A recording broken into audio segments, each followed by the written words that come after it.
the years, we purchased a facility in Dixon, California.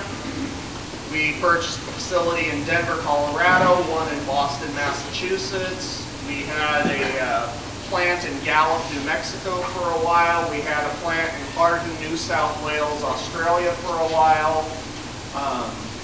We've been around the block a bit. We announced the purchase of Iowa land at the end of October last fall. We're a 100% employee-owned company. We're an ESOP.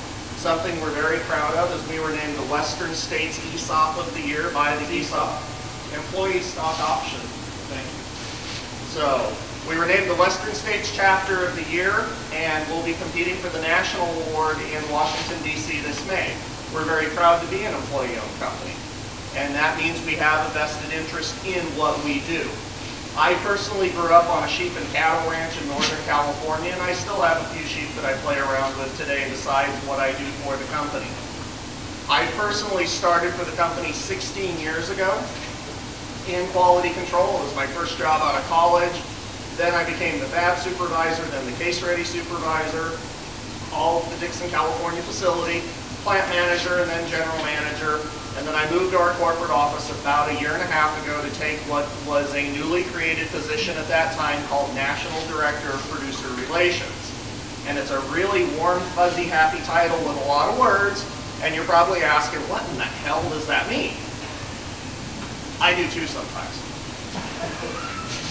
But the premise behind it is I'm supposed to be a solution provider for the industry. Whether or not you sell to Superior, I'm still supposed to be a solution provider. I can't fix price, that's all Rob's job. And I can't fix weather, and I'm guessing he's not very good at fixing the weather either. But I'm supposed to be a resource. I work a lot with ASI, I work a lot with some of the Western states, sheep producing associations, because that's what I'm most familiar with. I have the feeling with the Iowa acquisition I'm going to be getting increasingly more familiar with some of the Midwestern enterprises tied to sheep production as well. That's who I am, that's who the company is. So we're not the big bad wolf, and hopefully nobody looks at us that way. We are committed to the domestic sheep industry, or we wouldn't have purchased a plant in Hayward, Iowa a few months ago. So we sank some money back into it because we do believe in the industry. I am corporate overhead. I cost money. I'm an investment back in the industry as well. If I don't produce, I will be gone. So, but we are trying to do some things for the good of the entire industry, not just our sector. And we really do understand that we need all levels to be healthy in order for this to work. And we're painfully aware that we need to grow some numbers in order to make this work. So that's my song and dance. Ones with 4 hooves. Okay, repeat the question. What kind of sheep, I was asking, what kind of lambs does he need? And he said, we need them that are alive right now. But more specifically, what kind of sheep would you prefer? Well, we have a very opportune moment to talk to the procurement specialist in the state of Iowa who's sitting in the back of the room, and I'm sure he could enlighten us a bit on that. And yeah, I just put you on the spot. Yeah. Get up there in front, Rob, so they can see you. You folks understand that my understanding is Superior is now basically killing and processing roughly 50% of the lambs in the United States. Is that approximately? Approximately, yes. I don't know that includes the ethnic lambs? Yeah, federal. Federal. So did you hear the question, Rob? What kind of lambs do they want? What kind do you want to buy? Basically everything. We have ethnic orders for the smaller lambs, like Stan's putting together the weigh under 100 pounds or right at 100 pounds.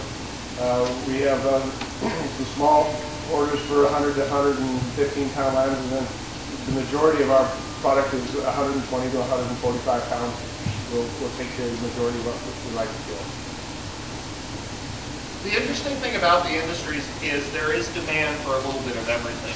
So some of the smaller genetics that you deal with, especially when you start concentrating more on the hair sheep side of things, there's a lot of ethnic trade for those animals. I would say while the hair sheep probably work extremely well for the scenario you were discussing, pelt market's awfully high right now for ones that still have some wool attached to it. Some of the imperial pelts going out of the Dixon facility are worth up to $17 a piece right now. You understand what he's saying? if a lamb from my place out of this experimental flock with hair in it, significant amount of hair in it, its pelt's going to be worth less than nothing? Yeah, No. But they gotta get rid of it. $2 maybe. And if it was a polypay cross, like Gordon produces, but Gordon Shellengut produces, polypay cross Ile de France, it would be less here than this, not Imperial Valley, so it would be a different value. Yeah, 9 or 10. 9 and 10. So there's a difference in land values that's being lost by the hair entity of the $7 and land. If you take that times per U, now you're talking about, you know, 7 times 1.6, 1.8. Work it out. About $12, $13 a year. Serious money when you got 500 units. On pelts, it's per sheet. They only have one pelt. And that's one of our competitive advantages in the United States is when you kill a 140-pound lamb, he has a really big pelt. So you can get a lot more out of that pelt, and it goes a lot of different ways. And pelts used to be $2, $3 or less. This pelt market has just taken off in the last 6 months, maybe, which is really helping why the lamb market can go up a lot more. Yes, go ahead. Okay. You want 3/4 back on sheared pelts, ideally, give or take? Yeah. The thing that's going to affect pelt prices is the size of the skin, the color of the wool, and whether there's hair in it or not. When you get a lamb with hair in the wool, no matter if he has wool, but if there's still hair in it, it's a devalued product because we're probably going to shear it off and make a bigger skin out of it. If it's a straight wool lamb and it's white wool, you know, the sky's the limit in what you do, whether it's a shorn skin or whether it's an unshorn skin. Will determine what the end usage is going to be for it, but the value is still there. Doesn't matter if it's speckled face lamb? It doesn't matter as long as the color in the As long as the wool frame, in the pattern of the pattern of the pelt is all white wool, then it doesn't matter what kind of sheep it comes off of. The density of the wool makes a difference. Some of the Suffolk sheep we get basically bare bellies on them. They're what's called, they don't have the density in the wool to bring the premium prices that the good Bramblets or Columbians or something like that will. Okay, I'm going to see if there's anybody else who wants to ask a question before I take one more question. Okay, the lady, raise your hand. Go ahead.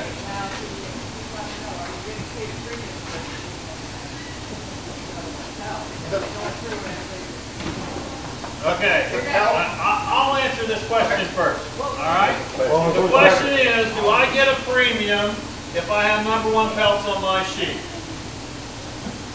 Yes, no, and maybe. Now, the real concern is, and I've spent more time in their plant at Iowa Lamb or at Hayward, sorry about that, Superior Farms. It'll take me about a year to get used to measuring carcass and everything else. The problem is you got to have a volume of sheep where you can really get paid for the value. Okay? If I've got 10 lambs in the back of the pickup truck, they can't keep them straight in that system because they don't have 200 pins back there to hold sheep. So there's some logistics to get that done. How's that, Rob? Are they getting paid for that extra value? That's a pretty good answer. In a market like today, a sheep to sheep to sheep, and it just really doesn't matter. Everybody's buying anything they can buy, and as well as their lambs, they don't really care. When the market gets a little tougher, that's when you get paid the premiums and the discounts for better. Okay, so that comment was very valid, very valid. Right now, we are so short on sheep that we can raise anything we want, just like we always have. Except now we get really good prices. Shortage of sheep. What caused it? How long do you have?